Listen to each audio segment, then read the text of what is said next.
Coming at you live from DNHQ in beautiful South Pasadena, California. This is the Blue Heaven Podcast. As our friend Anthony Keene says, happy Monday, my dudes. I am Clint. You can find me as Real FRG on Twitter and Instagram. And you are now home with Dodgers Nation and Jim Beam. Please drink responsibly. It looks like we might be a little low on the audio, so double check that while we're going. But to my left is the legendary king of Los Angeles. That is Doug McCain, DMac_LA on X, on Instagram, XIG. What is going on, D-Mac? Great week. I mean, Dodgers win 4 to 6 games. They're in first place by 4 games. The trade deadline's coming up. Could not be more excited to talk Dodger baseball. It is deadline season. We are, I mean, if you're listening to this as a podcast the day after, we are. This is funny watching Cody down here doing some work. Cody, give him a dance while you're down there. Give him a, yeah, there it is. Yes, sir. We really need to, maybe we should just move Cody like behind us to, you know, be the producer extraordinaire. But there you go. A week away from trade deadline, and all the rumors and things are very thin right now. We knew it wasn't going to be a very exciting deadline leading up to it, but I think actually on Tuesday will be pretty cray-cray. So on today's show, we got to wonder, we got to ask, we got to find out, what is the Dodgers trade deadline plan? We'll talk about it. We are not insiders, but we are experts, as some people might want to call us. Are they going to be aggressive? We'll figure that one out. What are the glaring needs on this roster? I think we all know. We'll talk about that a bit more. Plus, 3 things we like, 3 things we didn't like, all that kind of normal stuff we like talking about on this show. We're a podcast. Again, I was already kind of alluding to it. If you can't watch us live, join us on all your podcast feeds. We're there, Spotify, iHeart, Google Play. I don't even think Google Play does anything anymore. But anyways, and please don't forget, finally, subscribe on YouTube. It helps us out so much. We're about to hit like 65,000 or 65K. Yeah, coming up, all things to you. 65K, so that's super awesome. We really appreciate club. You guys for subscribing. If you can hit the bell, then you'll know when we're going to go live, which it should be a lot over the next few days. And hit a like button. Like button also lets us know. And I already see Cody. He's giving me the magic finger. What's going on, Dodgers Nation? Producer Cody back here. Yeah. And we have a super chat. Hey, yeah, here it is now, right? Now we got to do this. Got to give him the give him the Freddy. Dinos 5150 shot of Jim Beam on me, friends. Thank you. Shout out to you, Dinos. Dinos. 50. Oh, sorry, 1999. Dinos 5150 damn. shot of Jim Beam. That's like a shot at Dodger Stadium. Doug, how much do you think Booze is going to be after they sign Ohtani next offseason? I think, honestly, I'm going to go Ziggy on that because I think they're going to make money off Ohtani. So I think that maybe that goes down a little bit because they make profit off of Shohei Ohtani. You see number 17 jerseys all throughout the ravine. I think you're going to see me doing Shohei Ohtani's in the first couple rows. I'm going to be at every game. So I do think he's the one player that you actually profit from. So I've been kind of going the other direction on that. But hey, if they want to make some money on that, hey, it's the Ohtani tax, like we said a few months ago. Give me $100 parking, $50 Micheladas, $20 Dodger dogs, whatever it takes to get Shohei Ohtani in Dodger blue. We are actually going to do a little update on Ohtani, though. Some update on him. Doesn't feel like he's going to be in Dodger blue, though. No, definitely not the trade deadline, but we'll talk more about that a little bit. I think could help this team, though. You mentioned the 17. How are you going to feel, though, if he is a Dodger taking away future Hall of Famer Miguel Vargas' number 17? That's the only issue I have. I mean, I think Miguel Vargas, of course, this guy bought all of the Miguel Vargas 17 jerseys out of Top of the Park, right? That's true. I have all of them. I mean, I have a complete closet filled with Miguel Vargas jerseys. I think he's going to be just fine. I think he'll happily switch numbers with Shohei Ohtani. If he is on this team at this point next year, I'll be feeling really good about that. So get him a couple steak dinners like Gonsolin is buying for Johnny DeLuca. Thoughts and prayers for Johnny DeLuca's hand, which got toe up from the flow up on Sunday. Before we get into our first real segment here, I got to tell you guys about the Dodgers Nation app. Now is the best time you could possibly be downloading it because we're going to be all up in your phone holes all through the trade deadline. Every rumor that has anything to do with the Dodgers, we're going to try to find a way to make it work with the Dodgers reasonably. But we want to talk about the Dodgers. That's what we do. That's what we get paid to do. We love talking about the Dodgers in any way we can help this team. And if you want to join us along the way, Dodgers Nation app, it is on your iOS. It is on your Android store. All of the YouTube videos are there. The podcast is there. the link to the store if you want to find another way to support us. There's some legacy shirts in there at some point. We'll probably be updating the inventory a bit, but download it. It'll make you happy. What you got for me, Cody? Sorry, I pulled it up. I didn't throw it to him. We have a super chat nonetheless. Hold on, wait. I'm going to do it like this. I'm going to do like a wild, wacky, arm-flailing inflatable tube band. Wild, wacky, arm-flailing inflatable tube band. What you got for me? Hulk Smash Your Mom for $1.99. Great name. What starter realistically do you think we will get? And I'll answer it for you guys. You got to stay tuned and find out. Yes, sir. What you know about baiting you guys to watch us or, There's a couple of names. They will get one. I promise you that. They will trade for a starting You heard pitcher. it here Should have first. been Luis Castillo last year, but they'll get one this year. I guarantee it. Oh! Another super chat. See, I don't know whether or not to do the dance with, like, some rhythm and soul or do it like Yeah, because Will Mookie Smith. kind of did it like to the side. He Well, had yeah, a little. because he has, moves. It's Yeah. Mookie. You know who doesn't have moves is your brother, Will Smith. Yeah, but I got to talk to him. I mean, that definitely. Talk to look, him. he's gotta- Talk to him on Thursday at the ping pong event. Yeah. Shout out to Damian Lavender for $1.99. Said Thank you, thoughts on Damian. Keller, Bednar, and Kutch trade package. If you guys want to answer that now, I'm sure you guys. I think happy they. to. I think they said they're not going to trade Kutch because it's kind of like a. I don't know if you want to call it a legacy thing, but he signed there to be there for the season, so they're not going to let Kutch go. The rumor today, Bednar sounds like he's going to be available. Whether or not the Dodgers are in, we haven't really seen them make a move with the Pirates, like a legitimate move. Yeah, they gave him Andre Jackson a couple weeks ago, but we haven't seen like a move between the Dodgers and Pirates in a while. It feels like. Yeah, I would say no on Bednar just because he still has 3 arbitration years left. I mean, you're talking about a very high price, lots of prospect capital. We know, of course, the Dodgers, there were rumors that they were going to trade for Felipe Vasquez in 2019. They absolutely dodged that bullet. And I think when you look at this organization and relievers, they're not going to trade for guys that are, 1, under a lot of team control, and 2, are going to be very expensive from a prospect capital standpoint. Of course, I pushed for an Andrew McCutchen trade a few months ago, but like you said, there is an agreement with the organization that, hey, they want to keep him there. It's a legacy play. I think if you want to go to the organization and say, hey, I want to make a run at a World Series, maybe you could see that, but I just don't anticipate that move. I think the Dodgers, they're going to trade for some 1-year guys when it comes to bullpen help. Also, I'm going to help Doug a little bit. The people want to see you, man. Scoot in. Get in the screen. You're barely there. Well, I mean, that might be a bit much. How about this? Oh, man. There it is. There Let's we go. There we go. Apparently, all right, we're not jumping into the show because the super chats are flying in. Is that what We'll I'm get hearing? right into it, but as of right now, we got another super chat. Make it rain. I like how like Freddie was like straight up.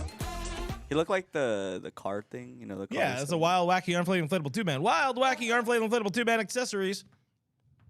Anyways, our friend Bob Nightingale, Bob! $4.99, said trade Barnes for the old Dodger dog recipe. Yeah. Ooh. You know what? I kind of think that's a Hornito shot That's a taker. of the day. Hornito shot That's taker. a Hornito shot taker of the Hornitos. day, guys. That also sounds like an overpay by the Dodgers. Drink too. I mean, responsibly. Dodgers with don't wanna get Our fleeced. friends at Hornitos. Make yourself a nice Paloma. That's what Doug loves to He do. is And it. before we get in, we have one more Another super chat. This is Oh, 2 more. unbelievable. This is nuts. Oh, this is actually we're going crazy. Sorry guys, I gotta cut off the Deadline. music earlier. Deadline going nuts. CRAS 951 for 199 says we're getting Giolito, Senor Kelly, aren't we? Gotta stay tuned and find out.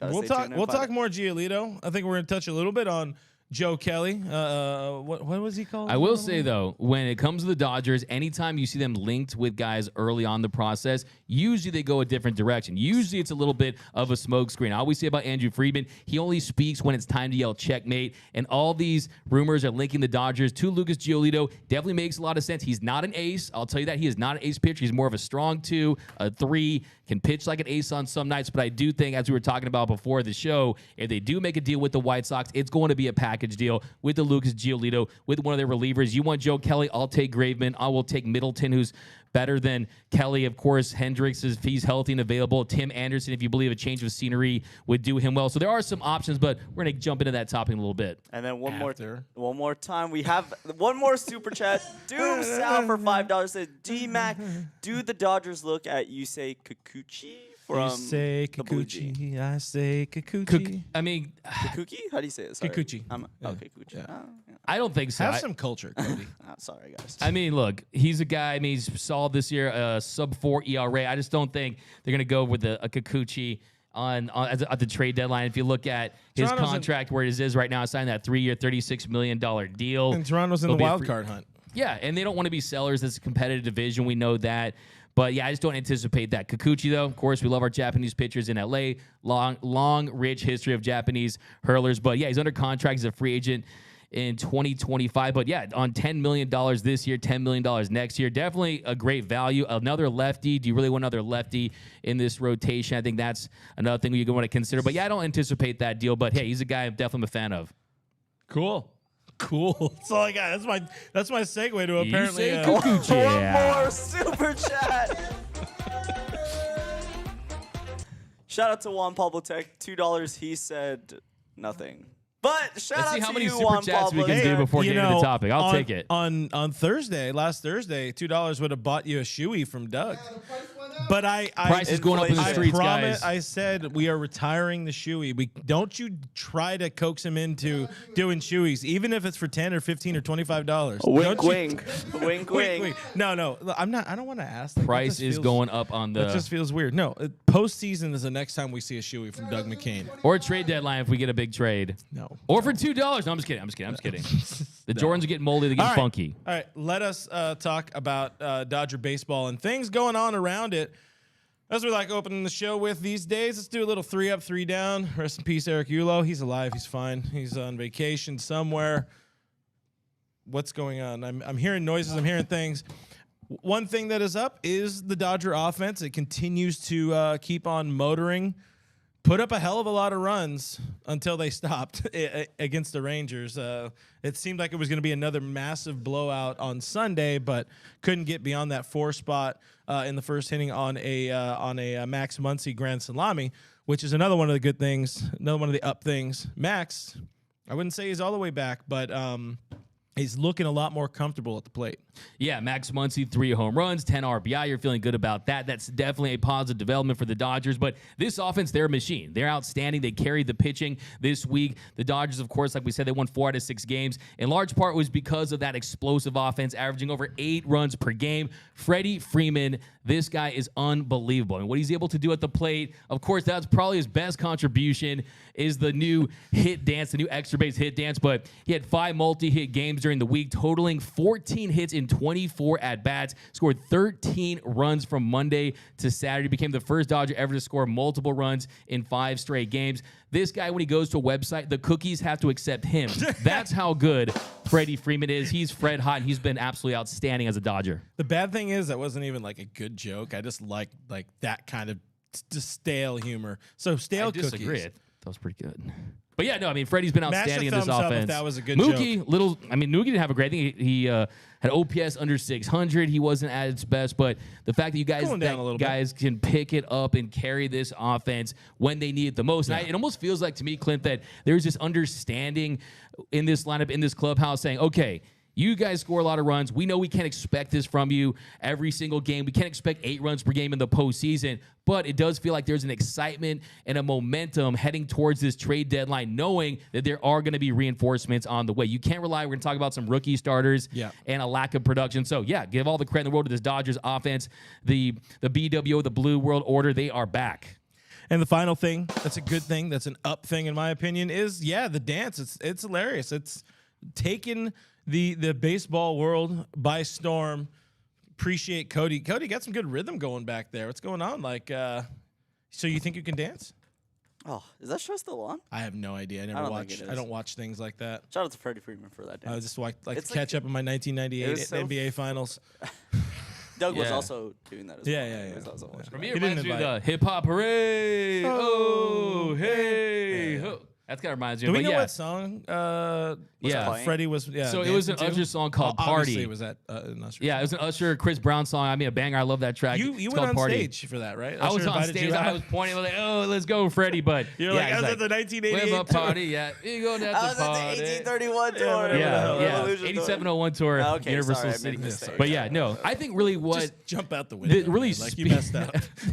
what it really speaks to though is the camaraderie that this team has. I mean, the chemistry. Last year, I mean, of course, the Trey Turner, Wolf of Wall Street, I'm not effing leaving. Well, you did effing leave. Yeah. I completely forgot about that until I just saw somebody did, like on Instagram, somebody did a mashup of all of like the celebrations of recent vintage, and I completely forgot about the stupid head thing. Yeah, You I know? mean, the mic, it was cool, but it didn't have the same joy, right? I Like- mean, you saw Mookie laugh and Freddie. Like I like the too short thing for a little bit. That was Dunking on 'em? Yeah, dunk on. How about just get right in there, get into the... that one? Yeah, I don't this is know. a family show. Yeah, man. no, I This mean, is I don't even know what that even meant. a family show. I think Chris Taylor, Barrels Overrated, is so classic. That's the a vin- Mookie, yeah. classic. I love that one. I mean, yeah, I think this one definitely ranks up there with some of the best Yeah, this dances we've seen. in celebrations, this one's right up there. I mean, you see a little bit of the throwback of the bubble machine too, because they did the dance around the bubble machine. Yeah, exactly. And a special shout out. Don't forget the time when Cody Bellinger hit the walk-off COVID homer, and they all had to do like the little weird Wii dance yeah, the away Wii from dance. each other. The That was a social distancing classic. dance. That was definitely that was a good classic. one. All right, we're all done being happy. Let's talk about bad things. Emmett Sheehan not looking so hot over his last X amount of starts. Gave up a career high 8th spot against the Rangers. Did not look very froggy out there, and that is just part of the overall concern with the starting pitching, which is another down. Starting pitching, the staff as a whole, not good. Has given up a butt ton of runs, despite the Dodgers going 6-3 on this recently completed road trip. Starting staff is not even slightly championship caliber as it stands right now. Yes, Kershaw's on his way back, but with him gone, it's looking like a problem. Yeah, 100%. I mean, a little bit of a setback for Clayton Kershaw on his way back. They moved back the bullpen session. Looks like he's going to be feeling fine. He's not feeling any pain, but I do say that you always have to take it with a grain of salt the size of the Rock of Gibraltar when it's coming from the Dodgers. So to me, it is a concern. It is something to say, do you make a trade for a pitcher? Not because you want to bolster this starting rotation, but also that it protects you. It's a contingency plan if you lose another starter due to injury. But kind of getting back to your point on Emmett Sheehan, one thing I want to point out, I saw people on Twitter, this guy is trash, this guy's this. This guy was at AA. This guy got promoted to AAA. He was not expected to be pitching at the big league level as soon as he has, and give him a lot of credit. He's out there grinding. He gives up 8 hits, 8 runs, 4 strikeouts, 5 walks. Each of those 5 walks ends up coming around to score. The ERA close to 7, and that really has been the big difference. The last 3, 12 walks in 12 1/3. First 3, 4 walks in 17 innings. So that 4-seam fastball, I think it's one of the most explosive fastballs in this organization, but it has a mind of its own. It's tough to tame. So, yeah, it's good experience for him, but I think AAA is in the near future for Emmett Sheehan. Yeah, I mean, there's a few options coming back soon, and the trade deadline being so close, we don't know what that's going to look like. Noah Syndergaard is at Dodger Stadium today. I don't know what their plan is. I don't think they know what their plan is. Is it? But if somebody needs to know, there's a Mr. Cameras over there. Cody, what's the conversation looking like so far in the old chat there? So you guys were talking about. Hello. Yes. There it is. Yeah, You we're guys here. were talking about obviously starting pitching. Sarah Morris, friend of the show, said, "I am worried about Urias."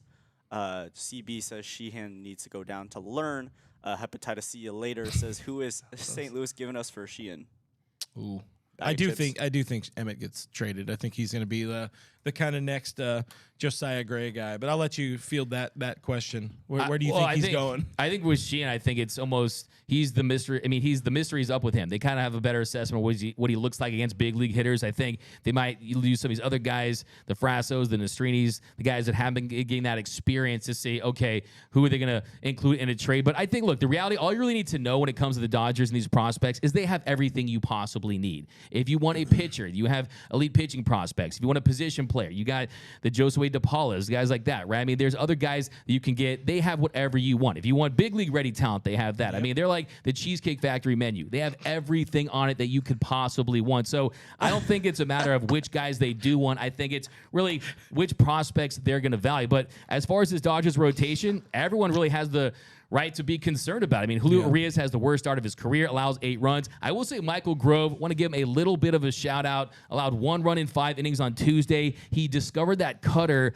against lefties, and it feels like this Dodgers organization, they're saying the slider, the sweeper, I think we're going to pivot to that cutter. We're going to teach everyone the cutter like they did with Ryan Brazier. So definitely that's a positive sign. But all in all, they gave up 31 runs and had a 5.17 ERA, 28 runs in 29 2/3 innings. So, yeah, that's not going to get it done. Not even slightly. You know, you got to be thankful for the bullpen getting it done, and you got to be really happy that the offense is striding the way it is. Cody, give me some more. Well, yeah. I'm assuming, are we almost done with 3 Up, 3 Down? You guys have one more? No, There's one more topic. There was on one more there. topic. I want to get to some super chats real quick. Oh! Super chats. I chat. guess that's a dance.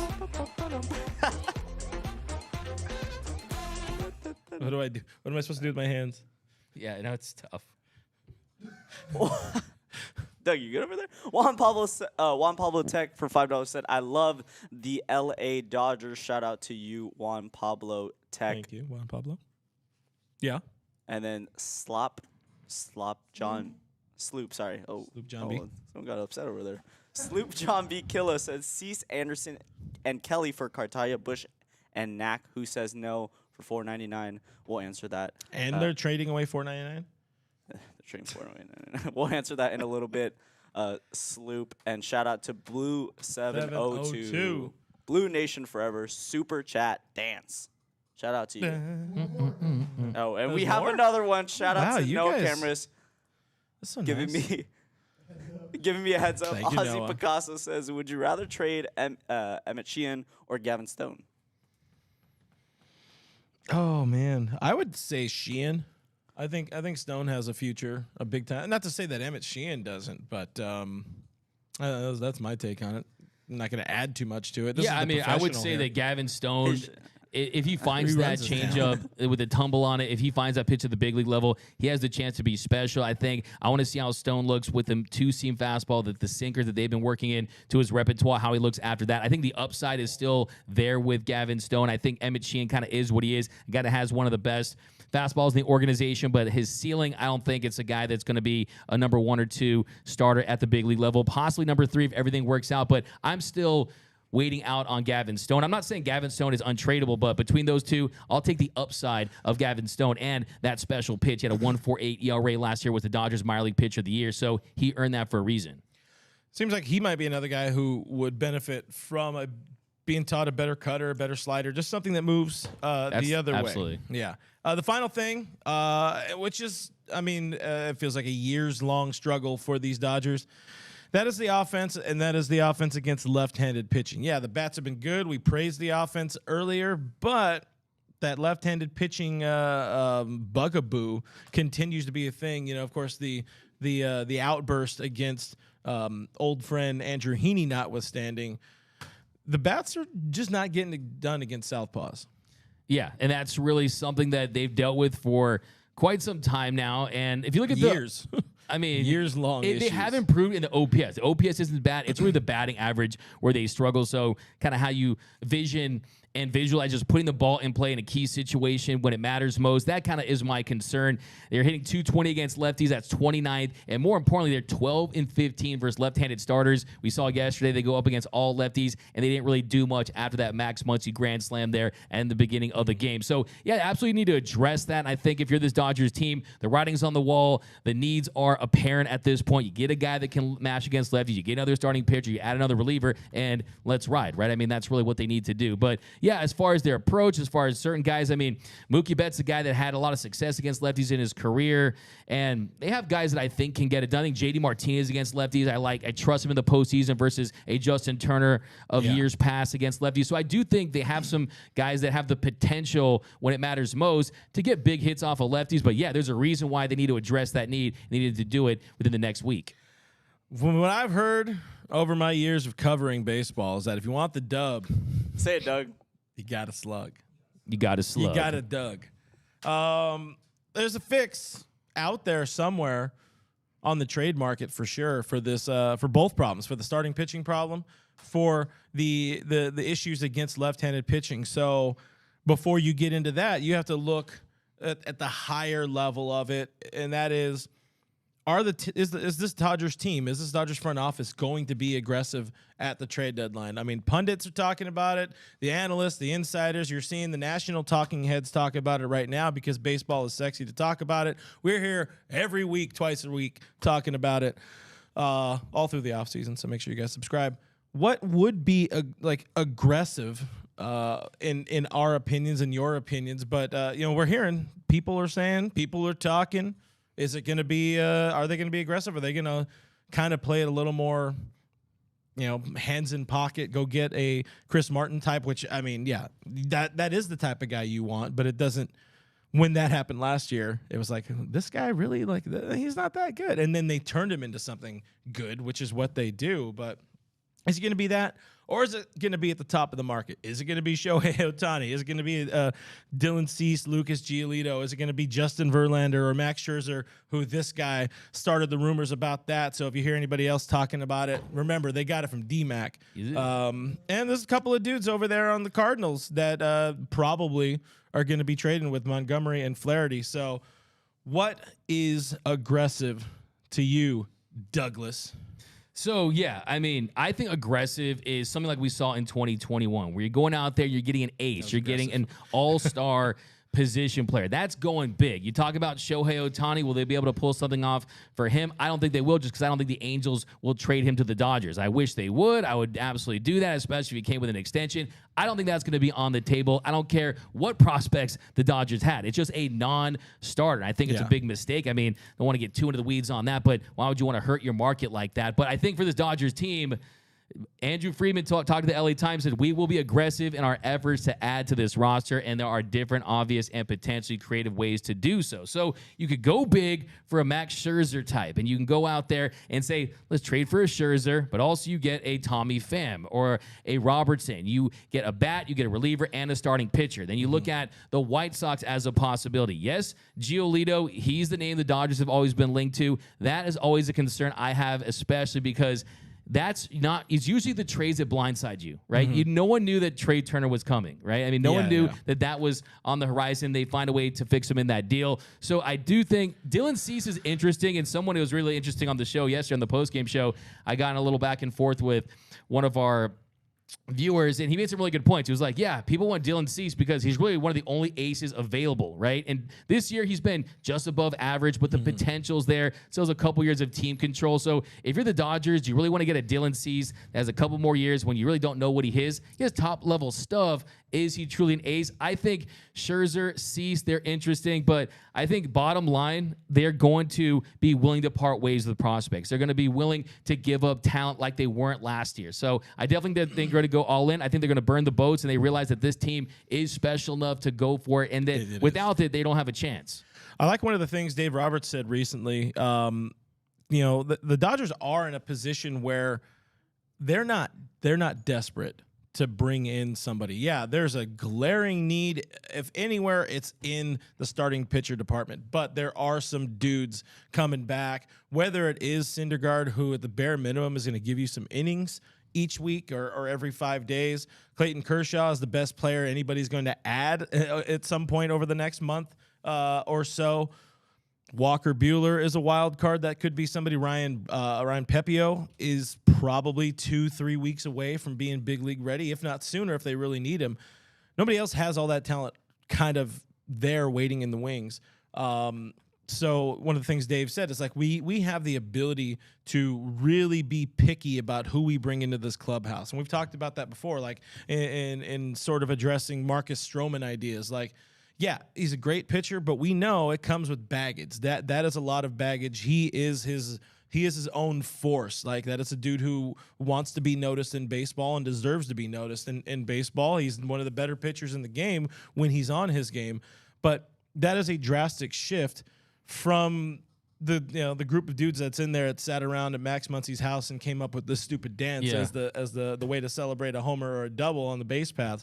So I like the idea of being choosy about who they bring into the clubhouse, because character matters in who they're bringing in, at least according to Dave Roberts.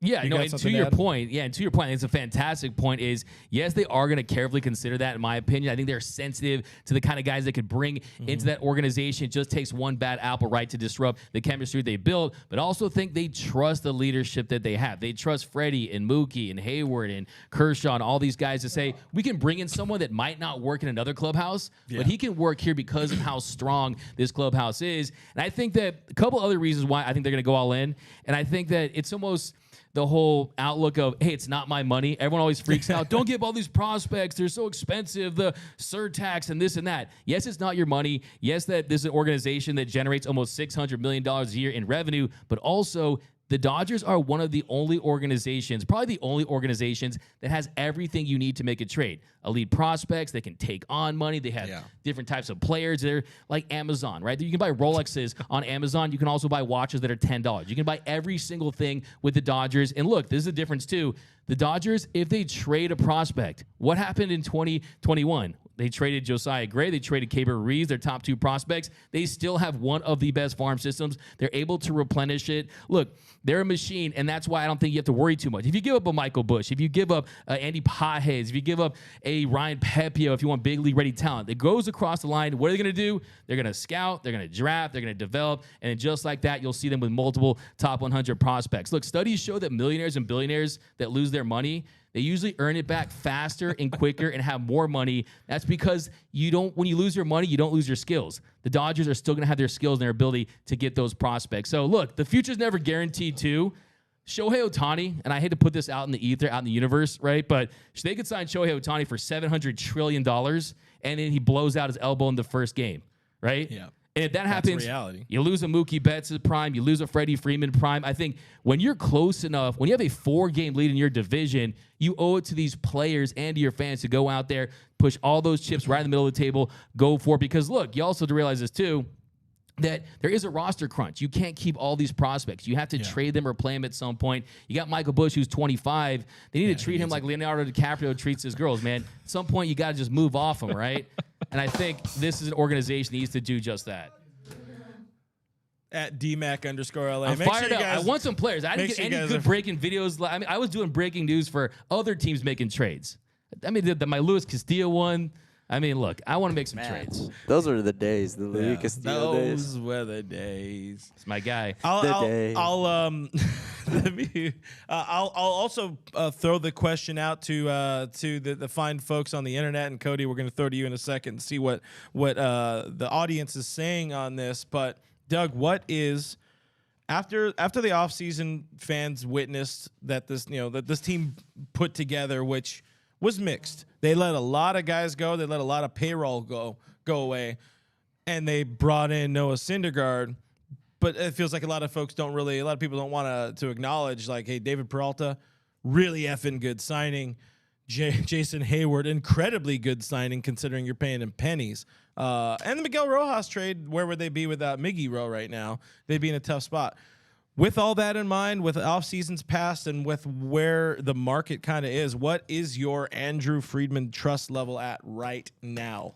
So I would say that I look both ways, even when I cross a one-way street. So I don't trust anyone completely. I would say with Andrew Friedman, though, the moves that he's made, the moves that you laid out, is that he's really done the best with the resources that he's had while trying to have sustainable winning while going for it. I think I brought this up to you once when he was doing an in-game interview with Oral and Joe during the game, and he was talking about, he brought it up after they even asked him a question about how high the prospect capital was, how expensive the players were with the additional teams of the postseason. I heard some regret in his voice. I almost felt to me like, hey, I could have made that move, should have pulled that trigger. So I'll give him an 8, but that's a compliment. That's a complimentary 8. I think that he's an 8 that still one of the best in the business. I do think for him to get that statue to be in Friedman We Trust for me, because I think it's fair to criticize some of the moves that he's made, but I think what he's done what he's done at the best level is he's been able to maintain the flexibility. The Dodgers have the prospect capital where you don't need to sign 10, 11-year deals unless you really want that player, and I think he's done that with the best of them. But I do think for him to really get his roses, for him to get that statue, I want to get him to get a statue who's wearing the robe, that has the water bottle. I want to see that statue in between Jackie and Sandy somewhere out there. I need to see another World Series from him. I was going to say, I think he can get it. Maybe two. Yeah, two. maybe two. I just want another one. How about I want another Give one, him one. but with a parade. As Doug likes to walk around and say, yeah, he's like a real World Series. You know how he always says Prospects that, over Cody. parades. Like, I want to get your I'm going to get your thoughts on that. I also want to ask you about. I trust Andrew Friedman with every fiber of my being because this guy has never really let us down. It's usually the players. One thing I will say that does tend to leave me concerned. I've been watching this team long enough over the years, over this regime and variants of it, whether it was Andrew and Farhan or now Andrew and Brandon Gomes and, throwing some Alex Anthopoulos in there along the way. There's been a lot of people. It's not just Andrew Friedman making these decisions. There's a really elite group think tank that puts these together, but they put together a bullpen that is a regular season bullpen. You need Jags, just a guy. You need a boatload of Jags to get through a postseason or get through a regular season, 162 games, where you're not paying, these high payroll or high prices for. Let's throw back to like 2016 Cleveland. They had when they made the big trade for Andrew Miller, that was a big push to get them to the World Series. I don't know why I picked that. I just always imagined Dodgers would end up with Andrew Miller at some point, but that or even the Rangers. Rangers are in the hunt. They go out and get Aroldis Chapman. But this always feels like they're missing one or two guys that are. All right, yeah, no, these are the guys. These are the names that everybody knows, and whether that's like a Bednar edition right now, there's always missing like one of those guys, and then you get a situation where it's Yency or Vesia, who are very good pitchers when they're on, but they're also facing the very best of the best in the toughest situations in the postseason, and we saw what happened when they had the rally goose in San Diego, and their goose Let's was cooked. go, Goose. But no, I think you bring up a fantastic point. What you said, I want to touch on that. And you said that yes, he has the decision-making power, right? He's the president of baseball operations for the Los Angeles Dodgers, but there are other factors within the organization. You just mentioned Aroldis Chapman. I'm sure that Andrew Friedman saw Aroldis Chapman pumping 102, 103. The fact that he's on an expiring contract, but the fact that he probably say that guy makes a lot of sense in Dodger blue. But then there might be some other people within the organization that look at the optics of bringing in an Aroldis Chapman. So I agree with you on that. I think for me, his legacy isn't completely cemented, but I think he's top two, not two in this organization as far as I would not want anyone else leading this organization. I think what I'll say about Andrew Friedman, too, is everyone always thinks that, yes, this is an analytically inclined organization. They are going to trust the numbers. They're going to trust the data. But I think there's a part of Andrew Friedman. At the end of the day, he gets all the information. He looks at the advanced stuff. He talks to the scouts, talks to the analytics department. But sometimes he'll say, look, I want that guy. Freddie Freeman, people would say, oh, a first baseman at 32 doesn't make sense for that kind of money. It's like, no, Freddie Freeman's a dude, right? So I trust Andrew Friedman. I think he's as motivated as he's ever been to want to put his stamp on this team at the deadline, because we're not going to see multiple years where they're sitting on their hands with their hands in your pockets, as you said, with him not having that impact. He wants to win the headlines. He wants to shake things up in Major League Baseball, and I think he's going to have a really, really solid trade deadline. I think he's going to really replenish that starting rotation, get an impact back, get a reliever, and then he does that. The Dodgers win the World Series. Maybe they do. Maybe they don't. I think that it's still a crapshoot. We know that there's risk involved, but hey, risk is the cousin of luck, right? You have to be a little lucky, a little risky, and I think he's going to take those risks, and I think he believes in this team. And then in the offseason, if he gets Shohei Ohtani, then we're talking statue time. Did you check that on like 23andMe? Where are they related? Well, for first cousin, second cousin, I'm just wondering. Second cousin, first removed. I don't know. Cody, what are the fine folks on the internet saying about all this? How do people feel about Andrew Friedman? In the trust level, GhostCat69 said 9, Abstract said 5, CB said love Friedman, Boomer Assassin said I give Friedman an 85% trust rating. Anthony Keene said, dude, I trust Andrew Friedman to win the regular season 9 times out of 10. I want to win the postseason. Justin Lam is talking about how he hasn't been alive to witness a World Series parade. Greatness Delton, Friedman trust level is at a 7 right now for me, subject to change after the deadline. Sarah Morris said 8 in Friedman. Justin Lamas said 2 out of 10 in Friedman, actually. Wow. If it was Preller, I'd say 8. Whoa. Interesting. That's probably Preller's burner, to be honest. Preller, who, by the way, traded David Bednar. Yeah. Sorry. Yeah. Well, all right. Hepatitis See You Later said, I trust Freeman not to make a dumb move like that stupid mock trade that I saw that was like Cartaya, Frasso, Bush, and DePaula for freaking Giolito and Tim Anderson. And by the way, he did say freaking. Oh, yeah, respectable. Understand. So it seems like this is a family show. It seems like a lot of people definitely have trust, and I ran past a comment, but somebody said they believe that it's Dave Roberts' fault before it's Andrew Friedman's. I can understand that take. You know, I would side, and I don't subscribe to the idea of fire Dave Roberts, but I would side with the fire Dave Roberts crowd before this is Andrew Friedman's fault crowd. Yeah, I mean, look, at the end of the day, we know that Dave Roberts, part of his job is to take those punches, right? I mean, to be a punching bag, and he's got to fall on the sword sometime. I think Andrew Friedman, like I said, he's built a sustainable winner in Major League Baseball where you haven't had a repeat champion since 2000. It's tough to do. 10 straight postseason appearances. I mean, hey, let's take these kids back in the day to where we had Frank McCourt and they had CC Sabathia on the table. They could have made that trade and won the World Series that year against the Phillies and the NLCS. Go to the World Series. I would have felt really good about that team.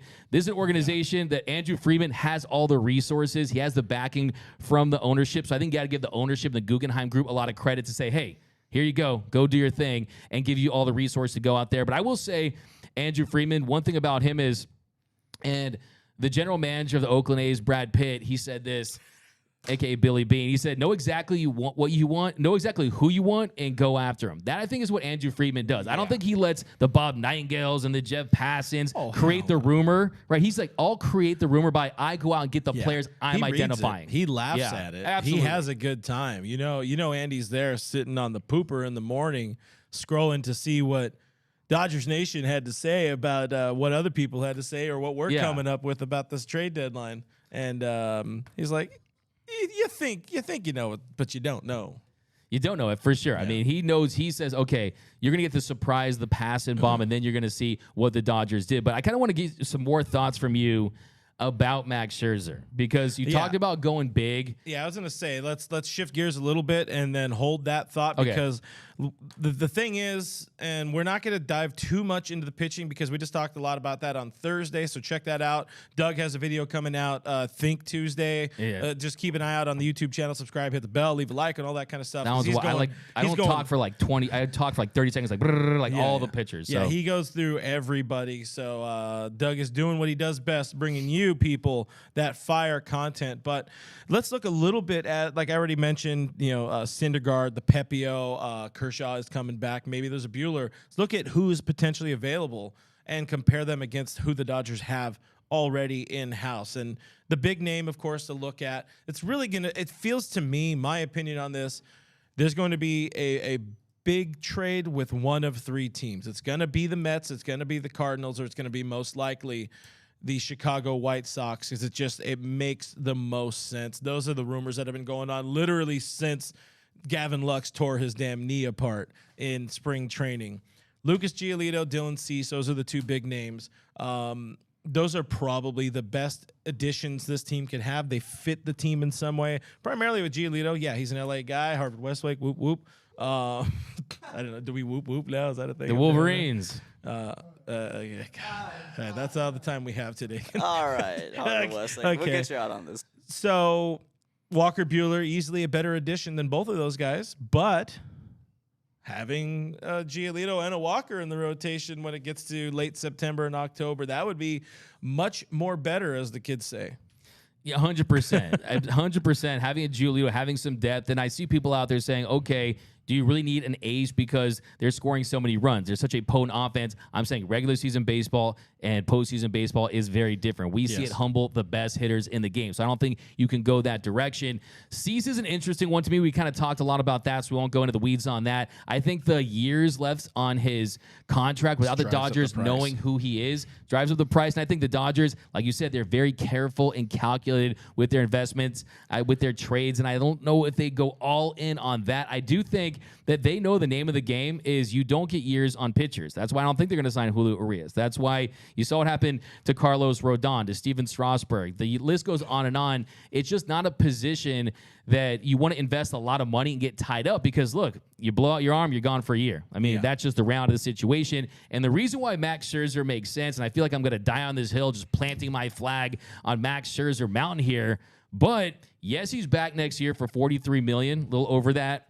You're talking about high AAV, but the Dodgers offered him over $72 million. They wanted him for 2 years because it's not about the money for the Dodgers. It is about the years. Now, if you look at his numbers so far this year, 4.20 ERA, not great. 4.78 FIP, not great. Strikeout rate, 27.4%. Walk rate, 6.7%. But the issue I have is people out there freaking out about this idea, saying, Max Scherzer quit on the Dodgers, the dead arm. He's the reason why Walker Buehler got hurt. He's the reason why Julio Urias ran out of gas.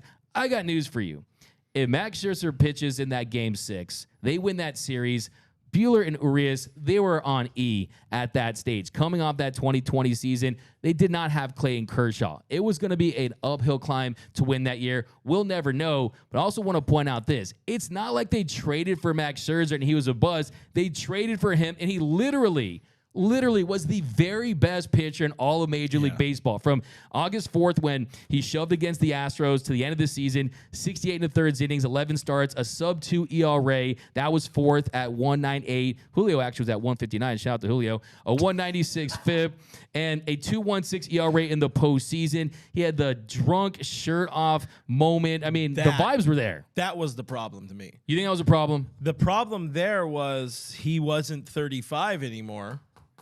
And he came in to save that game in San Francisco, got drunk off his ass, didn't focus on his rehab and getting back.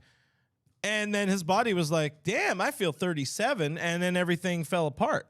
So I feel that if he was a smart, intelligent older man, such as I, he would learn from that situation and maybe mixed in some water somewhere along the way with all them Bud Lights and Miller Lights and whatever they're drinking. But the bottom line is he got the job done. He got the job done. There's no but guarantee. But he blew his load in that start. And I agree, though. I agree that at that point, and by the way, when he said they're on E, they weren't on ecstasy. They don't believe in drugs at Dodger Stadium. Gang. This is an Angel Stadium. Tank. I'm just saying. They emptied the tank for sure, Julio and Walker at that point, because they lost.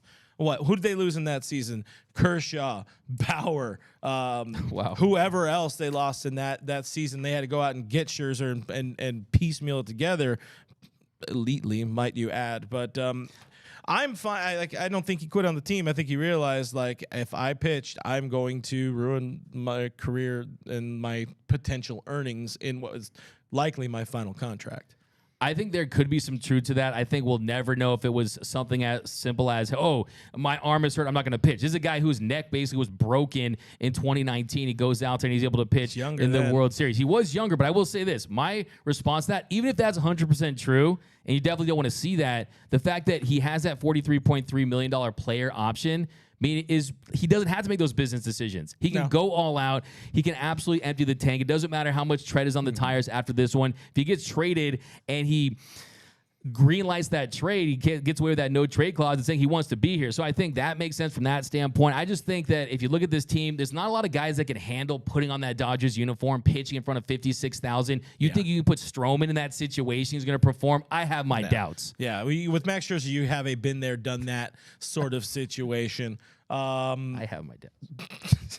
You good? You done? Yeah, You I don't good? know why I'm so fired up. You're a child. I'm good. I'm good with the Scherzer thing. I think if you're trying to win this year, that's probably your best addition. But this is also like, hey, we really don't know what the Kershaw situation is. They're saying he's fine. He's saying he should be throwing. The fact that they did push it back, and they're like, yeah, it's totally because of the calendar, but there's not an off day until like the 14th of October or of August or whatever the hell it is. Things are a little fishy there, but yeah. And I want to point out, we saw him last night. Yeah, he allowed those 4 home runs, definitely bad. But I look at that as saying he's that also old. He's older. Yeah, 39 now, 30, 40, yeah, 30, 40? 38. 38. So 38. Oh, wow, but yeah, I mean, look, that's the part of the reason why I think if the Dodgers take on that money.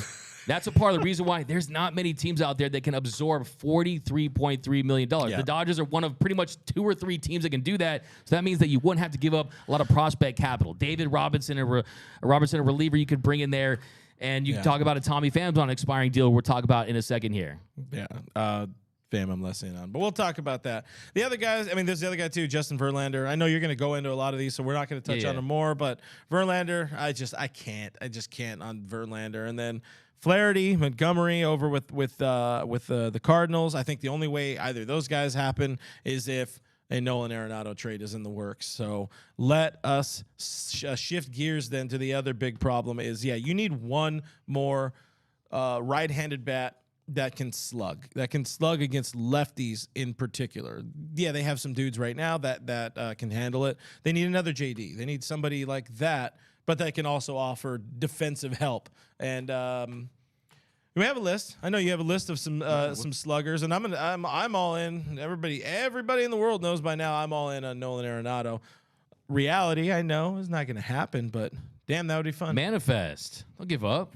Chase your dreams. To be fair, I think I manifested Freddie in the offseason in 01 or 21. I mean, that's 90% you for sure, at least. So, yeah, I mean, you definitely have those powers that Clint Cure. So definitely that's a reality. I think Arenado, a little bit of an update, though, on that is Alden Gonzalez saying that the Dodgers have been enamored with Nolan Arenado. So for years. Yeah. And friend of the show.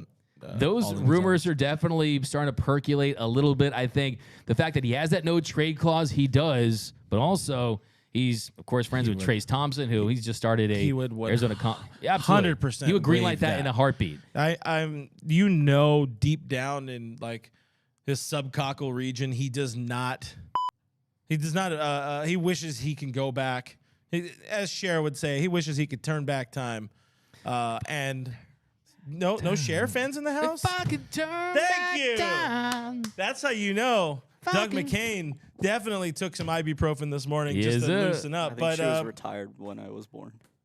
Cher doesn't retire, bro. Okay. You must not believe in life after love, then. Oh, I do. Is that the Do You Believe? Yes. I don't want to get the MC. If he could turn back time, if Nolan Arenado could turn back time, he would absolutely not opt into the rest of that contract. He would have gone to free agency. He would have found his way to become a Dodger or just anybody else. Then, the Cardinals didn't expect to be this bad this year, but he would have given himself some options. He went from one bad situation and ended up in another bad situation, going from Colorado now to St. Louis, which that team doesn't know what the hell they're doing, where they're going to be at next year or 2 years from now, because they're losing some pieces this offseason again.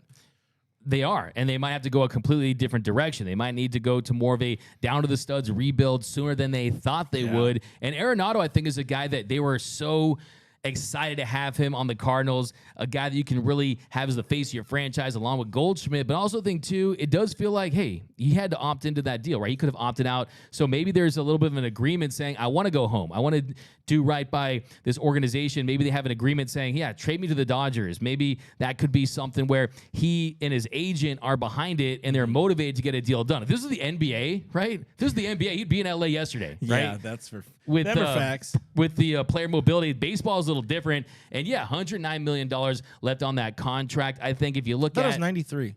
Well, if you look at the way it's structured, you get 35, 32, 27, and 15 million, and then Colorado, they paid all of it in 30 and 21 and in 2021. So it's very interesting kind of how it plays out. But the reality is it's multiple years at an elite per year contract, but it's not a 8, 9, 10-year deal. It's not one of these Lindor, Bogarts, or Trey Turner. So value-wise, if he's a guy that's going to be a bat that's 130 weighted runs created plus, where he's 30% above league average. He's a guy whose his splits are actually really balanced, an OPS under 900 against lefties and righties, so you can trust him in that. I do think defensively, of course, in my opinion, is the best defensive third baseman that this game has ever seen, a 6-time Platinum Glove Award winner, a 10-time Gold Glove Award winner. I think he'd be motivated and ready to play that position back at an elite level in Dodger blue. So I definitely think from a fit perspective, if you could guarantee me an Arenado plus a starting pitcher, then I'm okay with it. I don't think Flaherty moves the needle as much as people think, or a Montgomery. But if you get an Arenado and a Hicks, and then you get a starting pitcher elsewhere, just a Max Scherzer, just a Giolito, if you go that route, then I kind of like the idea. But the reality is you need a starting pitcher before you can get these luxury items. Yeah. One final note from Alden's article on the ESPN said something that everybody knows, but hey, the Dodgers have the prospects to get a move done. And knowing that these Cardinals don't really have pitchers ready, waiting in the wings, and they're losing some arms this offseason, they see a few guys there that they could plug into that rotation and hope for the best with an Emmett Sheehan, with maybe a. Are you telling me that Michael Busch doesn't look like a Cardinal? He's Busch. Busch Stadium. Oh, Michael, manifest. He looks like Manifest. a Cardinal. Michael Busch looks like a St. Louis Cardinal. I'm just saying. I love this. I love it. What's going to happen? Market 82% chance Nolan Arenado's a Dodger. Don't That's give what up I'm on your going dreams, Clint. That's all I'm Never saying. let your Okay? dreams be dreams. Cody, what are people saying? We don't want to stay in this for too long because we've already talked about Nolan a lot over the last few weeks. That's so I guess fun, that though. is me manifesting. Trying my best, at least. Don't let your dreams be dreams. That's true. Check out Noah. He posted an article that's still doing well and still has many good points at Noah Cameras on Twitter. On X. That's On such X. Stupid. That is a So true. stupid. Anyways, B920 says pass on Arenado. Hepatitis See You Later said Arenado is like 10 times the player that Dozier ever was. shout out Brian Dozier. Unfair. He's the comparison. nicest guy. I met him It's at time for Dozier baseball, I met right? him at Okay. 19 ping pong tournament. He was the nicest fellow. Him and his family, very sweet people. That was So my we're not story. letting them get away with that. George Then. Garcia says Arenado a Dodger by Christmas? Question mark. By Bruce Bowden. Look, it could be an indication Bruce. about how the That's Dodgers Jim feel. Bowden. You get it right. I He's our said- friend. You said Oh, Bruce. sorry, Jim Bowden. Sorry, Jim Bowden, of course. good. But yeah, I mean, look, if you look at this Dodger team and Arenado, I think it could be an indication about how they feel about their chances of getting Shohei Ohtani. If they're interested in adding salary like that, I mean, you're talking about a lineup on paper that looks like an NL All-Star team with the addition of Nolan Arenado. But character guys, jersey-wise, he checks off boxes that are part of that Dodger category. Chicks dig him.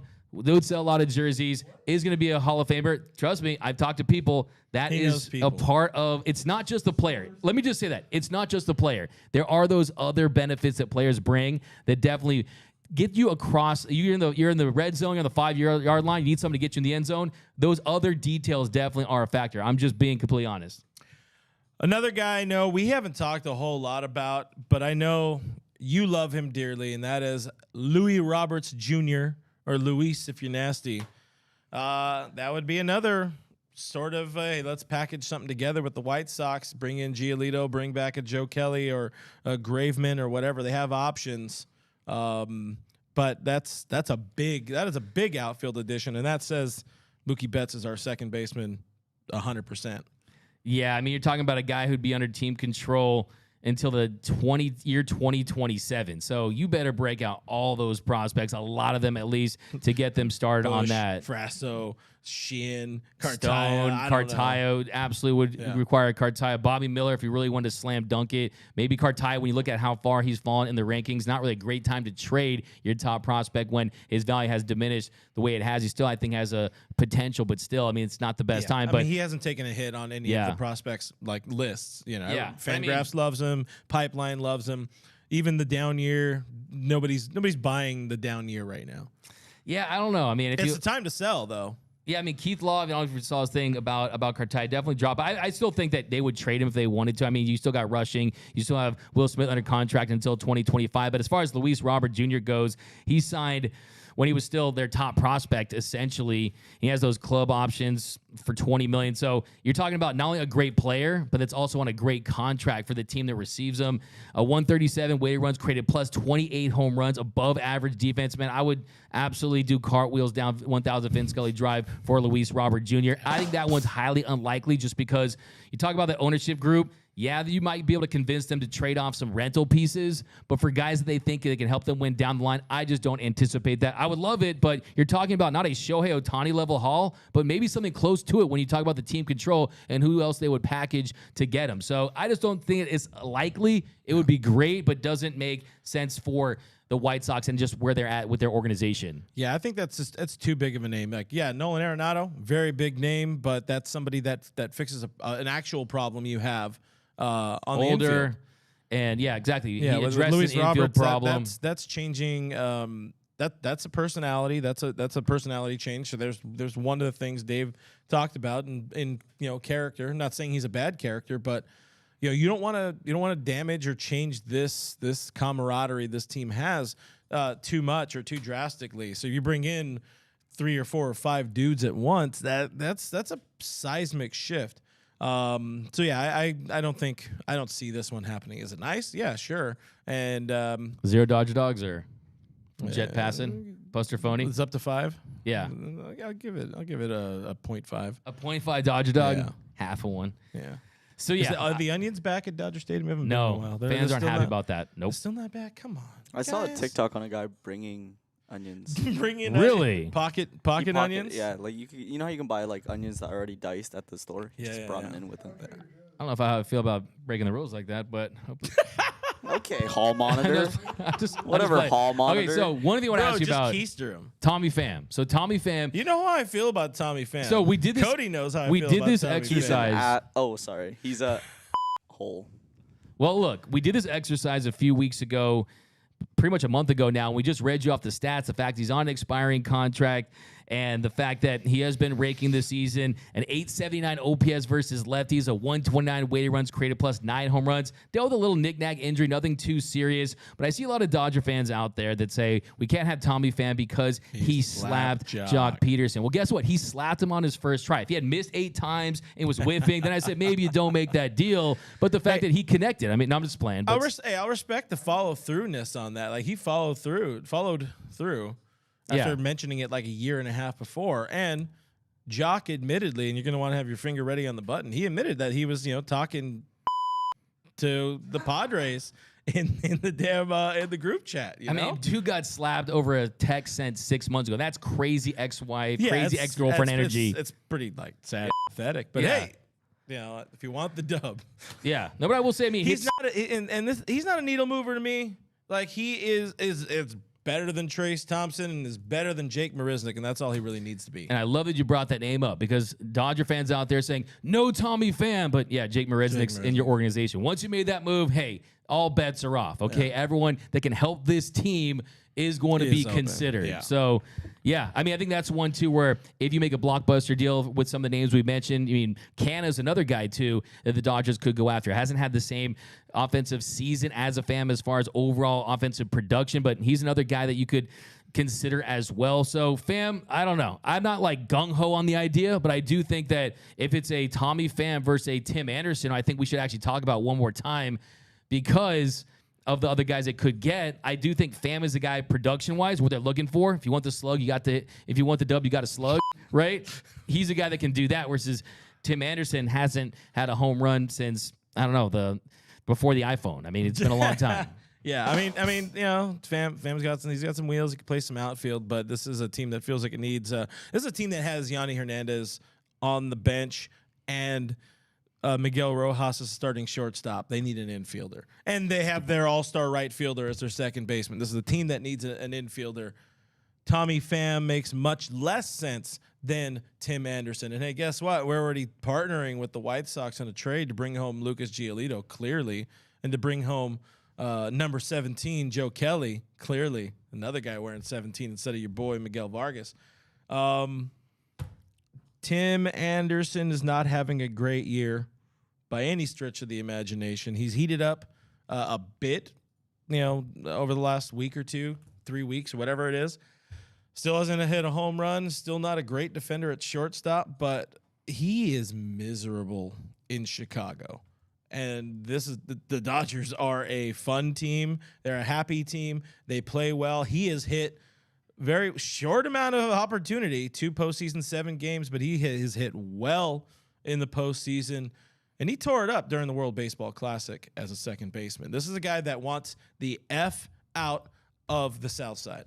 Yeah, I think that's the way that you would have to frame it if you're the Dodgers. Would a change of scenery, putting on that Dodger blue, getting out of that White Sox team that's going nowhere, you join your friend in Mookie Betts, who we know this organization has told us that, hey, they will sign, they will trade for your friends, okay? That's, I think, one of the big reasons why this team's team chemistry is so off the charts, why the vibes are so immaculate, is because of Hayward, because of JD Martinez. You're bringing in Tim Anderson that has a role, a defined role in this team. I definitely think it's the best case scenario for him as a player. Now, I think the other thing, too, is he has just been injured. I mean, he's been injured throughout his career. This year, he spent time on the IL with a knee strain. His sprint speed has dropped a full MPH. So that definitely isn't good. He's a guy you want to see that's fast, and he's dynamic on the base pass. So now he's a below-average runner, so that's something you consider. And I think it's very interesting. You mentioned Miguel Rojas and you mentioned Tim Anderson. Their numbers, they both have a 56 weighted runs created plus. Both have no home runs.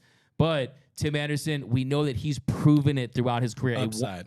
the upside, and he actually has a track record. Okay, Yeah. last year 110 weighted runs created plus. You mentioned he's been playing better of late. Went 2 for 5 with a stolen base and a run scored in their loss against the Twins. So I would be here for Tim Anderson if it came with a starting pitcher. Tim Anderson alone doesn't really do much for me, but I think that his ability to, when he's on, to shoot singles into right field, hit line drives. And I think that's something that he could bring to this Dodgers lineup, where if you get the right version of Tim Anderson, I mean, look at Jason Hayward. Everyone thought that people on this show were calling him hay-washed as far as the comments, right? Yeah. Look what the change of scenery did for him. Look what a change of scenery did for Cody Bellinger. It definitely is something. You know, we talked about the trust factor earlier with Andrew Friedman. You also have to have the trust factor with this hitting coaching staff. Rob Van Scoyoc, Aaron Bates. These guys are going to find something wrong with TA that if he doesn't just find it on his own, being in a happier situation, playing with his boy Mookie, they're friends. They had a good time playing together at the WBC for Team USA. You also get him with a much better staff. He's gonna put some pieces together. Question I'm gonna ask to you is: do you trade him, and is he becoming your starting shortstop with like a disclaimer, like if you're not good, you don't keep the job? Like, be open to all possibilities, but is he your starting shortstop? I think if you're going to make that trade, he does have worse defense if you look at the analytics and everything behind it. Yeah, there's a trade some way. You're bringing this guy in, for one, but you're also trading the defensive prowess of Miguel Rojas, of which it's very unmatched in the game, for the upside, potential upside of a bat. And I think, too, you look at Miguel Rojas and you say, okay, if we don't trade for another infielder and you play this position for the rest of the year, you get tons of reps in the infield, do we lose you and we don't even have you in the postseason? Tim Anderson is a guy that he doesn't really fit the Dodger way as far as his approach at the plate. He chases a lot. He's a guy that doesn't lift the ball enough. You could have one of those guys. No, you can't. I'm just saying, as far as the not expanding the strike zone, I think it would be an adjustment for this Dodgers organization as far as how much can you teach a player, how much can you fix a player into what has worked for other players as far as not expanding the zone, as far as getting your pitch to hit in a couple of weeks, in a couple of months, right? So there's that. But to answer your first question, I would have no issue having him right there at shortstop. I think you look at Trey Turner, this team still won tons of games last year, even though he struggled at times, especially if you look at some of the advanced metrics. So I think for him, it'd be a vote of confidence in saying that, okay, we believe in the real Tim Anderson. Where's the Tim Anderson? Where's the TA of old? And I think if you make that move, they would do that. So I'd be open to the idea. I don't think that he'd necessarily be an explosive offensive juggernaut, but do they really need that when you consider what they already have? He just needs to be better than Miggy Rowe. And that's offensively, that feels like it's pretty damn easy. But also, especially with the coaching staff. And one thing on the defense, he's never worked with Dino Ebel before. So Dino turned Miguel Vargas into a pretty damn good second baseman after only really 3 months of a season and a little bit of an off season. Became one of the better second basemen on the team, I guess I'll say. One of the better, because the best one is Mookie Betts. But the idea of him working with this staff is pretty damn it is exciting. Yeah, I think that's an important word, because it doesn't matter what his numbers look like. If you see a Jeff Passan tweet that says the Dodgers acquired Tim Anderson, that excites you. That's a player you're familiar with. You saw what he did in the WBC. You saw what he did in the Field of Dreams game last season, where he's getting hype. He's fired up. He brings that fire to a lineup. And I also think, too, he does give you some versatility. You can't play him at second. You can't play him at short. Next year, we'll see. Gavin Lux, who knows? I mean, it seems like he's angling for some sort of comeback. Yeah, even if he comes back, he's DH, pinch hitter at best. Yeah, like he's exactly. not. Gavin Lux could return this year. He's trying his damnedest. He's not touching the field on defense. He's basically, love the kid, basically useless to this team this year because they have JD. So there's an injury, something bad happens. No, and he can't even be a pinch runner necessarily. Yeah. So like the Lux things, if he comes back, it's more to I feel good, I made it back, and I could go into the offseason feeling better. How about this, though? I mean, Mookie, you saw his numbers when he's playing the infield versus the outfield as far as his offensive production. We know how much fun he is having, playing shortstop, playing second base. If they go to Mookie and say, hey, we're going to bring Tim Anderson, what do you think his response to that is? I think he signs off on the deal. I think he says, I would absolutely 100% want to see him in Dodger blue. And I think, look, at the end of the day, Mookie Betts is the Dodgers' best defender. He is an all-time great right fielder. You don't want to lose that defense in right field, even if it's in the postseason. I think Tim Anderson would fortify and give some stability to this defense if they want to go that route. There's not a lot of organizations who could trade for TA and say, okay, we could try to get the best from him and optimize him. It's enough TA talk right now. We got a lot more. We got a few more big names on here, but I do want to throw to Cody. We appreciate you guys, by the way. I've seen there's a bunch of people on the stream. Appreciate the hell out of you for hanging out with us, and leave a like if you've made it this far. Doug will not do a shoey because I said no, but he'll do one of these. Some of the comments, it seems like a lot of people aren't for the TA move. Boomer Assassin said no to Tim Anderson. Dew said no power, no speed, no defense. Doesn't get on base. Tim Anderson. Ghost Cat 69 is bringing up the topic of isn't Gavin Lux coming back next year? And then Tony Hughes kind of echoed that and said, I don't think management wants to move Lux. They love him. And then Anthony Keene says, Tim Anderson makes total sense in a package deal. He'd be great here. I'll die on that hill. Justin Hanna said a package of TA and Lucas Giolito will make us World Series favorites. And then Abstract said, plus Tim Anderson would love the Hollywood flair in LA. He likes that Hollywood lifestyle. The Hollywood lifestyle. Yeah, I mean, that's really what it comes down to. It's not a Tim Anderson on its own. That's not going to move the needle. But you package him, you get a little buy one, get one free, throw it in there. It would be a three-player deal. Like there would be 3 White Sox coming to LA to be saved from hell over there at whatever they call it these days. I don't know. They changed the name, and I don't like what it is. It used to be Comerica Park. Yeah. Back in my day. Old Kaminsky. Dang it. No, but yeah, I mean, getting back to what you said about Gavin Lux, or someone in the comments about Gavin Lux and this organization not wanting to trade Gavin Lux, he has a $14 million club option, does Tim Anderson. If he comes to the Dodgers, if he balls out, he gets back on track. You can always trade him if you wanted to do that, and it gives you a contingency plan. So I don't think that'd be a massive problem. We're talking about an organization that's literally paying a player $22 million not to pitch this season. So I wouldn't be overly concerned. They're going to want to give themselves the best chance to win. Like I said, I'm not gung-ho on the idea, but I could definitely talk myself into it if it were the case. It's not the best one, but this isn't a team that needs a massive move. It's a team that needs just like some help on the fringes. You know, it's like you're going to Miguel Rojas, you're asking him to be a substitute teacher, and they're just asking him to take on the full-time gig. He's like, wait a minute, like, what kind of role do you guys have for me, right? So I do think that... I think, there would need to be some conversation as well, for sure. That would be one of those sort of spoken things. Anything else you want to dive into there, Cody? We have a few super chats, but I'll get to that a little bit later on. Oh, wow. Yeah, a little bit later. Just leave him waiting. Super chat tease. So a lot of people are angry that I haven't played the super chat music right now, but we got a few Read more. some super chats. Wait, do they go with the narrative or do Not they? really. Okay. Okay. Yeah. We'll end on the super chats. Yes. Sorry, guys. I mean, everybody went so hard in the paint on the super chats earlier. Again, we appreciate. We love the love or something like that. I don't know. I don't know how to deal with compliments. I mean, I'm with you on that one. I don't know what to do with my hands. All right, let's move on. You're so cool, for a so second. smart.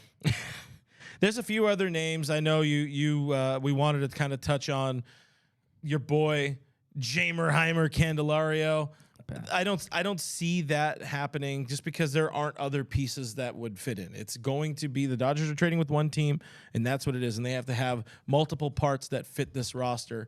You mentioned Adam Duvall. You got Adam Thomas or Lane Thomas on here. The names we really got to look at. And I'm sure some folks will be annoyed that we waited this long to sort of bury him, but we have to talk about Kike Hernandez. We have to talk about Boston. We have to talk a little bit about Justin Turner. But Kike, all of a sudden, I don't remember who mentioned it. One of the columnists mentioned it, and then it got sort of quickly spread on The Athletic, quickly spread on MLB.com. But Boston is I think they're kind of out of the race. I don't even know where they're at. They're not good. They're not bad. They would be the #1 team in the AL Central because AL Central is doo-doo.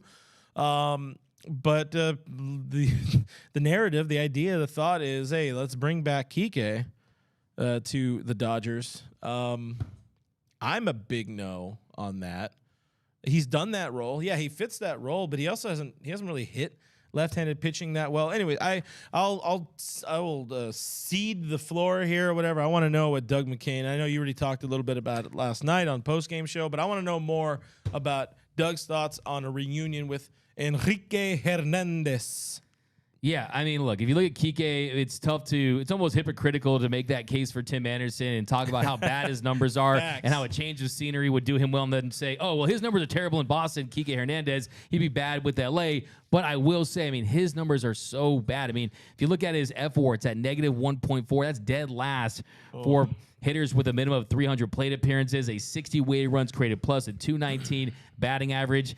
None of the expected stats are pointing to a positive regression to the mean. So, yeah, production standpoint, there's not a lot to love there. I will say, though, that when you look at the role he would have for this team, a guy coming off the bench, a guy filling in certain spots, it's not like you're trading him to have a big role. I will say, too, that earlier in his career, his numbers were bad during certain stretches. And then what happened in the NLCS? He hits the big bomb there to tie the game. Yeah. So, I mean, there's certain moments that he has with the 3 home run game. And he's had a lot of great moments. I think from a team chemistry standpoint, a return of Kike Hernandez in Dodger Blue, that place would be electric. I hope he comes out in the banana suit in the first game. So it would be special, but as far as him moving the needle, I think he wouldn't do very much.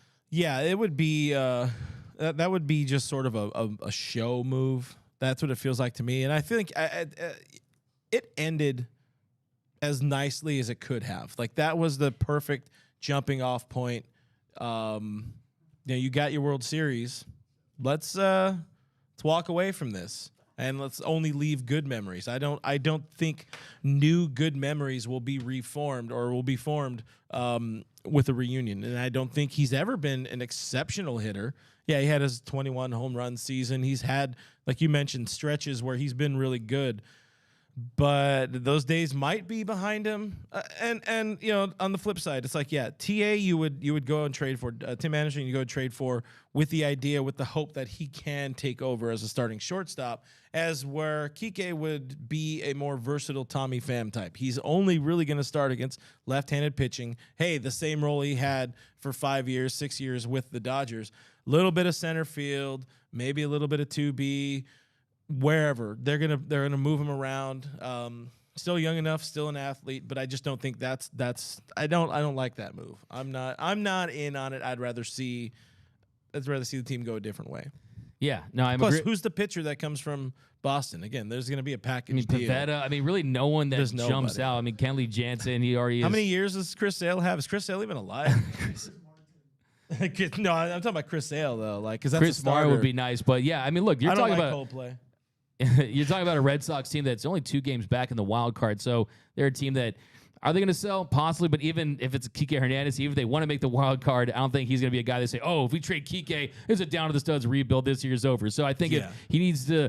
The first year he was pretty solid in Boston. Of course, he caught fire there in the postseason. You never know when that's going to happen. That is a thing. He does have the postseason moxie, but he's not going to start for this team. Barring something bad, he wouldn't be a starter for the team in the postseason. That's the thing, too. It's the role you have for him. It's the fact that you're banking on the fact that he catches fire in the postseason. I just don't think that's going to happen with the Dodgers. I think that ended, like you said, in a pretty amicable way. We don't need to revisit that. We always talk about you don't want to get back with your ex-girlfriend. Well, especially if a couple years go by and your ex-girlfriend hasn't really done anything to get better, right? They're only getting worse, okay? You're talking about the numbers have really just cratered for Kike Hernandez. So I love the idea, the warm and fuzzy feelings that I get from it, but we've been there, we've done that. I think this team, I also think too, it's kind of one of my favorite things about this current iteration of the Dodgers is the newness of it, is the freshness of it, is the 12 rookies, and this being a Mookie, Freddie, Hayward team, and all kinds of different guys. It was extremely intentional, the sort of rebranding of the team. Yeah. And that kind of came with the end of the JT era, who, let's talk a second about Justin Turner, who he's showing his age a little bit. He's hitting. He's doing what he always does. He hits. I don't think he's a starting third baseman anymore, and I think that's part of the reasons why the Dodgers moved off of him. He's played mostly corners for Boston this year. They're moving him to second base and making a big deal about him playing second base, even though he did that for a good amount of his career before coming to the Dodgers. But he's another guy who's been linked. Give me some quick JT thoughts before we get out of here, because I know we have super chats. Like you said, he's been productive. It wouldn't be the worst in the world, of course. I would be take back him next season. I wouldn't be angry about it. I think if it did happen immediately, I would say I loved it. But just because I have a lot of respect for Justin Turner, but I also think it gets tricky at the DH spot with JD Martinez. It doesn't seem like a great fit to me. And but I do think, as far as offensive production, he's a guy who's still doing it, whereas Kike Hernandez, his production has fallen off a cliff, whereas Justin Turner has put together a really respectable season, and he could still help this team. Yeah, to have both the JT and JD in the lineup, that's good. And we know what Justin has done in the past for this team in the postseason. It has been a while since he's been productive in the postseason for the Dodgers. It's actually been a lot longer than anybody would realize. He was not good in 20. He wasn't good in 21. He wasn't good in 22. It's been a while since he's been that guy that everybody was like, oh my God, this is the best postseason hitter. Yeah, I mean, by the numbers, by the bulk numbers, he's the best postseason hitter in Dodgers history because he played like 100 million games and was able to hit that many homers and all that kind of stuff. But, you know, the era where he hit, the 6 or 8 doubles or whatever it was against the Mets, it was 2015. That is 8 American years ago. Yeah, you know, it has been a minute since Justin Turner is good. Would he be an addition? Yeah, but, you know, now it's a significant defensive minus. You're probably at that point losing infield Mookie. So does that mean now you get lesser Mookie because he's playing right and he's less, involved in it? There are pieces, and he was so overmatched last year in the NLDS. So I mean, we're really going to go back to the same players as last year. Yeah. That one is not going to happen. I think it's almost as unlikely as Kike Hernandez, probably more. But yeah, I'm ready to look forward. Idea. It's a fun idea. It's cool to talk about, but I just don't think it's possible. You mad? 100% time to move on. But those are our thoughts on that. Cody, give me something. This is your time to shine, my friend. Like LeBron once said, and just cameras just said to me, not 1, not 2, 8. not 3, not 4, not 5, not 6, not 7, 8. Super chats. You've been gatekeeping 8 super chats? Oh, I'm mad while I'm dancing. We really need to set it up in a way back here for when there is the super chat music going. You're able to just like run around. It's like I don't care, man. I'm down for whatever, man. Like, okay, it's this guy's time. We're on like our 2 hours, 18-hour show. Shout out to our friend Grumpy 45 Dino for $5 says, I don't care who we get. I just want our Dodgers to win, even though I hate seeing our guys traded away. And I'm sorry I wasn't able to catch your name, but somebody put. You guys were talking about Max Scherzer earlier. I wasn't able to grab the name of the super chat, but he gave $2 and he said Scherzer 2022 wild card start. And then we have C-Ross 951. He says Flaherty, O'Neal, and Hicks would be a great package. There's so many to run through, guys. We appreciate all you guys for helping us with the super chats. Trying to scroll to the next one. There's so many. Randy Hoffman says for $20, so shout out big super chat. It seems to me that the Dodgers didn't want to win this year, just looking at starting pitching this year. Interesting take for sure.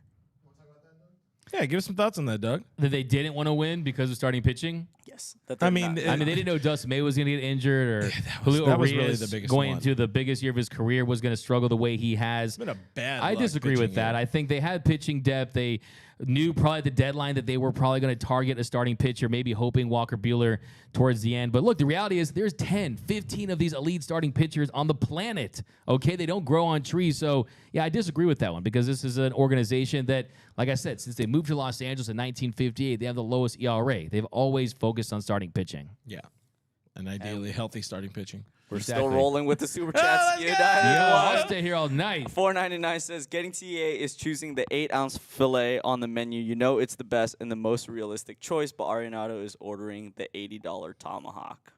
I would say right now. We're getting fancy here. I would say right now, Tim Anderson's like the top ramen, to be honest, as far as how he's looked this season. But yeah, your point still remains. Wow. But yeah, no, I mean, look, I'm a big fan of the idea of bringing in TA if it comes, like we said, with a starting pitcher and a reliever attached. I'd absolutely sign off on that deal. Francisco Verhan says $2 says, please don't trade for injured players. That's fair. Who's hurt? I mean, I wouldn't trade for Shane Bieber. He's hurt. No, Shane Bieber. Not a believer.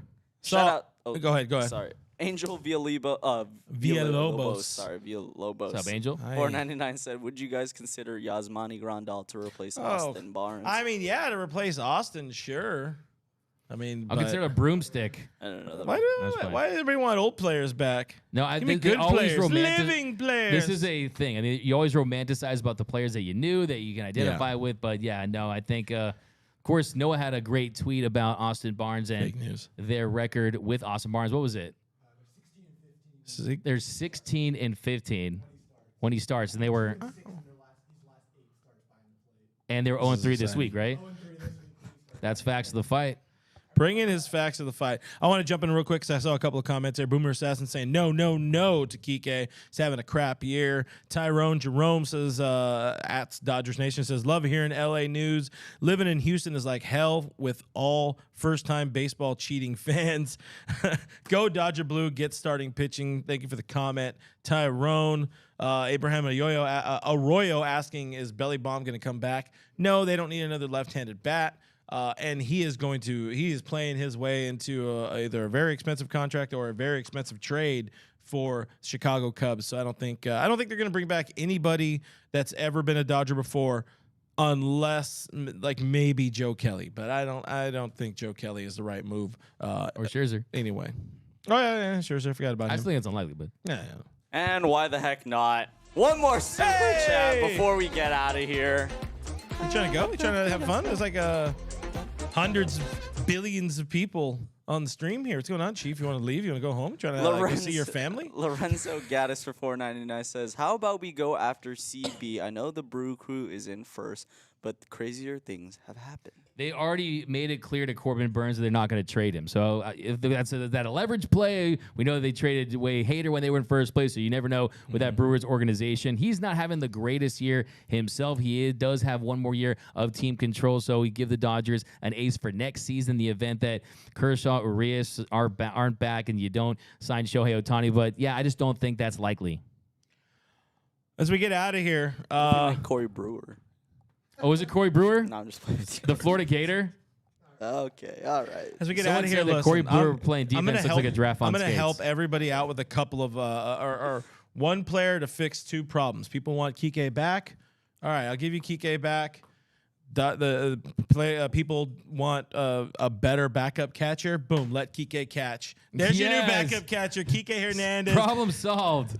Destiny fulfilled. He let Kike catch can finally happen 4 or 5 years later. As I'm sure Noah has no idea. I don't what feel I'm talking safe. about. I don't feel safe. I don't feel safe. He's very new to Dodger baseball sometimes. I remember that. He's mad. Why are you mad? That's the move. See, this guy reads DodgersNation.com. As you guys should too. Thank you so much for hanging out with us, guys. We will be back later this week. Doug, if we are back, Doug won't be here. He's going to be at the ping pong tournament. So ask some big time questions. Ask them. Kershaw. Yeah, I mean, you get your time with Kershaw this time. Yeah. Hit me up on Twitter. Let me know what questions you guys want me to ask. That'd be kind of fun. What's your favorite X. gas stations? Hey, I'm just saying, I love how many Doug has been the inspiration. You're seeing so much social media switch to the type of Doug-style questions. So, Yes, sir. He's an influencer. But, guys, thank you so much for hanging out with us. We will be back later. Next week is going to be a big one, the trade deadline. So we will be live on Monday. We will be live on Tuesday all through the trade deadline. So hang out with us then. Have a good time. Find us on the internet at DodgersNation.com. Find us on the internet at InsideTheDodgers.com. We have everything covered with your Los Angeles Dodgers. This podcast is also an audio-only podcast, and it's on everywhere your podcasts are available. So just Google like Blue Heaven Podcast and then pick your favorite host, and we'll be there. Please do subscribe to the YouTube channel, youtube.com/DodgersNationTV. If you could hit the bell, you'll know when we're live. If you can leave a like, this thing will get boosted up in the algorithms, and then Doug will have more inspiration to do shoeies. But thank you to getting us to almost 65,000 subscribers. Are we there? Did we get there yet? Did we get there? I am Real FRG on X. I hate it. On the Instagram, that is DMAC_LA on the Twitter, on the Instagram. We are Dodgers Nation on Twitter, on Instagram, on TikTok. That is KXDY Lou on the Twitter. And that is at Noah Cameras on the X. Thank you for hanging out with us again. Thank you so much for the super chats, and we'll see you on Thursday. Bye.